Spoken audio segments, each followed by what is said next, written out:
Orang waras itu peliharanya ayam, bebek, sapi, kambing yang bisa diberdayakan dan dijual.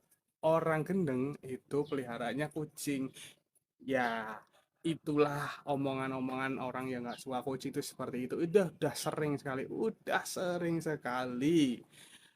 Orang waras itu peliharanya ayam, bebek, sapi, kambing yang bisa diberdayakan dan dijual. Orang gendeng itu peliharanya kucing. Ya, itulah omongan-omongan orang yang nggak suka kucing itu seperti itu. Udah sering sekali. Orang waras itu peliharanya ayam, bebek, sapi,